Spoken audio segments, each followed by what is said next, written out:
तो hello heroes, कैसे हो तुम लोग? उम्मीद करता हूँ मस्त हो गए, बढ़िया हो गए। तो इस वीडियो में मैं डिस्कस करूंगा कि किन लोगों को मणिपाल 2022 की काउंसलिंग अटेंड करनी चाहिए और किन को नहीं करनी चाहिए। लगातार बच्चों में ऐसा कन्फ्यूजन होता है कि भैया अभी हमारा बहुत सा एग्ज़ाम बाकी है और जो हमारा मणिपाल में रैंक है उतना भी बढ़िया नहीं है कि जो मुझे क्लियर एकदम CS मिल ही जाए।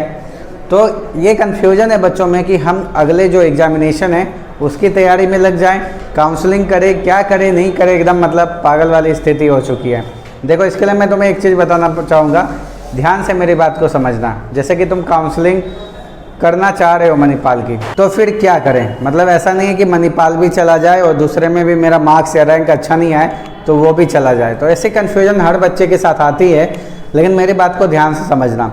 मणिपाल में समझो अगर रैंक तुम्हारा एकदम वैसा वाला है कि जिसमें लग रहा है कि मुझे ये ब्रांच जो मुझे चाहिए मिल सकती है, चांसेस है, ऐसा नहीं कि एकदम चांस नहीं है। एकदम चांस नहीं है तब तो तुम इसको माइनस मान के चलो, तुम दूसरे पे फोकस करो। लेकिन तुम्हें लगता है कि नहीं मिल सकता है तो तुम भाई काउंसलिंग के लिए रजिस्टर करो और अपनी प्रेफरेंस क्या है, बहुत सारी प्रेफरेंस को नहीं देना। तुम्हें अगर रजिस्ट्रेशन तुमने की और मुझे चाहिए IT सपोज, तो मैं सिर्फ प्रेफरेंस में एक दूंगा IT, क्योंकि मेरे साथ ये नहीं है कि मुझे मणिपाल चाहिए, मुझे मणिपाल में IT चाहिए। मिला तो ठीक है, नहीं मिला तो ठीक है। इस केस में क्या होगा कि तुमने हर राउंड में IT दिया, सपोज तुम्हें IT इंजीनियरिंग मिल गई, तब तो तुम्हारी 10,000 रुपीज़ भी यूटिलाइज हो गए। और सपोज नहीं भी मिली तो जब पूरी की पूरी काउंसलिंग राउंड खत्म हो जाएगी मणिपाल की, फिर भी तुम्हें वो 10,000 रुपीज़ रिफंड मिल जाएगा। 10,000 रुपीज़ तुम्हारा वो तब फंसने वाला है जब तुम्हें कोई भी ब्रांच मिल गई जो तुम नहीं भी चाहते हो, मिल गई और तुम्हें वो लेनी पड़ी। तो तुम्हें कोई भी ब्रांच कब मिल जाएगी? जब तुम नहीं चाहते हो, जब तुम प्रेफरेंस बहुत सारे दे दोगे। तो जो ब्रांच चाहिए मैं वही प्रेफरेंस दूंगा। अगर मुझे वो ब्रांच मिल गई तो ठीक है, मैं काउंसलिंग मेरा यूटिलाइज भी हो गया, बाय लक मुझे मणिपाल मिल भी गया, जो चाहता था सब में हो गया। और लेकिन मैंने मानो IT दे दिया, फिर मैंने डेटा साइंस दे दिया, फिर मैंने मन में लालच आ गया ECE भी दे देते हैं, अरे ECE भी दे देते हैं, तो भाई कोई ना कोई तो तुमको मिल ही जाएगा।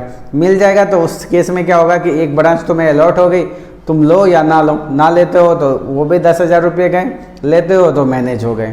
तो थोड़ा सा तुम्हें ये बर्दाश्त करना पड़ेगा। तो मतलब ये थोड़ा सा तुमको अपने लालच पे कंट्रोल करना पड़ेगा। जो मुझे चाहिए उतनी प्रेफरेंस दूंगा।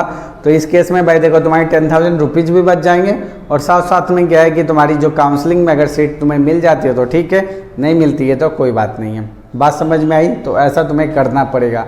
और साथ ही साथ अगर तुम्हें मानो कि तुम्हारे अकॉर्डिंग चॉइस फिल तुमने की, तुम्हें ब्रांच मिल गई, तुम्हें फर्स्ट इंस्टॉलमेंट का फ़ी पे कर देना है with in the time period, और सेकेंड इंस्टॉलमेंट का जब है उसको भी with in that time period तुम्हें फिल कर देना है। अगर तुम उस टाइम पीरियड में फिल नहीं करते हो, चाहे तुमने फर्स्ट इंस्टॉलमेंट की फ़ी दे दी है, वो सेकेंड इंस्टॉलमेंट अगर सही टाइम पे नहीं हुआ तो फर्स्ट इंस्टॉलमेंट की फ़ी तुम्हारी वापस हो जाएगी और तुम्हारा रजिस्ट्रेशन कैंसिल हो जाएगा। मतलब मणिपाल काउंसलिंग से तुम बाहर हो जाओगे। और एक बार मणिपाल काउंसलिंग से तुम बाहर हो गए, दोबारा पार्टिसिपेट नहीं कर सकते हो, ये बात को ध्यान में रखना। और चाहे तुम फर्स्ट राउंड में काउंसलिंग अटेंड करो, सेकंड में करो या थर्ड में करो, भाई 10,000 रुपीज़ सिंगल टाइम पेमेंट है तुम्हारा। फिर से अगर कोई ब्रांच नहीं मिल रही है, 10,000 रुपीज़ लास्ट में वापस हो जाएंगे। अगर कोई भी ब्रांच मिल गई, अगर तुमने लिया या नहीं लिया उससे उसको मतलब नहीं है। अगर तुमने लिया तो वो 10,000 मैनेज हो गए। अगर उसने तुम्हें कोई ब्रांच दिया और तुमने नहीं लिया है, अरे ये कॉलर भी एकदम भागा जा रहा है, अगर तुमने वो नहीं लिया तो वो तुम्हारा 10,000 रुपये का नुकसान हो गया। तो होप कि ये बात तुम्हें समझ में आई होगी। तो मिलते हैं नेक्स्ट वीडियो में। अगर काउंसलिंग से रिलेटेड कोई सपोर्ट चाहिए, इंस्टाग्राम पे मैसेज करो। पेड काउंसलिंग के लिए जुड़ जाओ। बहुत सारे बच्चों ने इनरोल किया, आई थिंक अभी तक 30 या 32 बच्चों ने किया है।